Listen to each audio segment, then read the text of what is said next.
All right, folks, this is True News 365. Thanks for joining me once again. Today, I want to bring back social emotional learning. Last year, I spoke about this around this time of year, and it was the beginning of the school year. And I kind of wanted to bring this back because this is still around.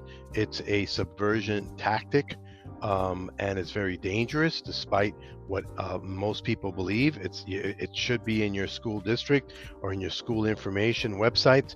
You should see it. It's meant to look benign, but it's actually something that's very controversial. It's actually the platform for what we know of as CRT and also the sex ed. Those things actually literally ride on the social emotional learning aspect, because the social emotional learning aspect is like a national curriculum in the public schools that have a philosophy of teaching, training children how to think in various social emotional scenarios, relationships, attitudes, brainwashing, and taking on the attitudes of taking on the role of the parent to teach the things to kids, to influence children's behaviors in the name of social justice on various issues. These concepts are meant to override or add to whatever has and is being instilled in the children by their parents. The goal is to form groupthink on social emotional issues with which the secular world finds important in the culture, and influence the minds of young people early in their lives, overriding whatever and regardless of the opinions or worldviews of the children's parents, cultures, religions, etc. Okay, this will include sexual education and an introduction of same-sex relationships, trans lifestyles, behaviors, etc., and the acceptance of it, as well as attitudes concerning climate change, socialism, poverty, racism, multiculturalism, American history, CRT, etc. How it's facilitated. Okay, for basically, from a teacher's teaching manual in North Carolina, we saw that, which came up in pretty much every type of subject, in math and reading and science. They could inject this stuff. Okay, um, it leads a class activity that asks students to identify feelings that they may have in different situations, including the use of vocabulary words, lead discussions using questions such as, how would you feel if you got all A's on your report card? How would you feel if your friends left you out during planning an activity? How would you feel if someone said something nasty about your girlfriend or boyfriend on social media? These questions that are kind of prying into the kids' emotions and stuff like that. This is an example in a math curriculum in North Carolina. Okay, sometimes school teachers request that children's journal, that they journal personal information about the kids' emotions, goals, family life, and stuff, in order to pry and to kind of know where the kid's at in terms of their family's worldview. It's meant to know whether kids agree or disagree on things. It singles them out. Okay, the use of peer pressure and to divert and influence kids to believe and accept in order to fit in. In one questionnaire, giving to kids a question was presented as, questions I have about my face, hair, chest, body are blank. Okay, and this was in another school system, and then shared with other, and then they share this information with other students and share them around and get other kids involved, like in some kind of open discussion. The manipulation of breaking the child down to build them back up into another type of thinking slash resolution is a tactic employed by communists. Openly asking kids about controversial things in open public, under the guise of open discussion, and then recording their opinions and what they say. Teaching like the Hegelian dialect, which is like compromise, compromising, since there's ultimately no objective truth.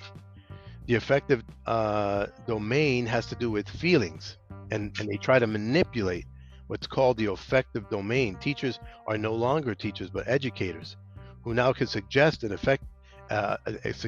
effective domain for recommendations of children to be either depressed, anxious, having anxiety disorders, just by their recommendations to the psychologist based on effective parameters they call on children. These disorders are almost impossible to change after they've been imposed onto a child's personality and self-identity and placed on a child's school record. Okay, social emotional learning gives license for teachers to practice psychology on children without a license, and allows the opportunity for activist mentalities to push forward special interests that don't belong in the classroom or are the jurisdictions of teachers. Okay? This is terribly and highly criticized curriculum, which is implemented in practically every school subject by way of questionnaires, assignments, discussions, but it confuses young people and addresses and implements their thinking on highly controversial subjects, which most parents would not normally allow outside of the home, like politics, sexual identity, racial issues. Okay, so this stuff is very real. This stuff is in many school districts, and so we have to be on a watch for these things. Look up Alex Newman of the New American.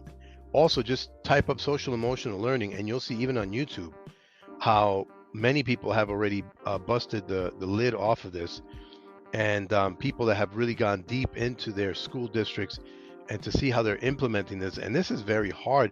Once the schools, your kids are in these school systems, the door shuts, and it's hard to get these curriculums and how they're being implemented. We don't know about these things because these things aren't always open to parents, but they're introduced as something that's mentally good for kids or positive, right? So, I basically, what I want to do is just, open up again and have people looking in a certain direction, because it's very dangerous. It's in school systems, and it's basically what it is the world, even though they say that secularism is not a religion, it's definitely a religious worldview, in my opinion, and most people recognize this, because there's always a moral code that's being pushed, okay? And so, our schools teaching our kids to be atheists, with the, of course, teaching millions of years in the schools, and teaching scientism to actually come out of the schools being believing in scientism. That's what you have. Most people's in high schools, even in colleges, chemistry, biology majors can't make a cogent argument for biological evolution, but yet they're teaching these kids, and you see these kids in their books talking about millions of years and how we evolved from apes, and we used to be this and that, and so it's definitely a worldview. So why is it that certain worldviews are accepted and some aren't? So that's what we have to pretty much ask ourselves. And then so now you have programs like this that are slipping in worldviews and opinions and controversial subjects, okay? And they're doing it in a very slick and slimy way, under the guise of helping children by not respecting their parents and the worldviews from which they come from. So like I said, there's a lot more on here. You can check to see on my podcast that I have some more information on social emotional learning. It actually derived from an organization called CASEL, CASEL, okay? And they themselves were influenced by another organization that was like a spiritist and a weird, freaky of a worldview, that was like really weird. Again, this was exposed by Alex Newman of the New American. Look up all those things if you're a concerned parent and you have kids in the public school. Of course, that's always the best thing to do, is just pull them out of the public school, sell your kidneys, sell your second car, do whatever you can. There are so many good curriculums out there. Even if you have to pay somebody to facilitate and have your kids go do a online course, there's a number of them. There are a lot of them that are faith-based that you can look into, okay?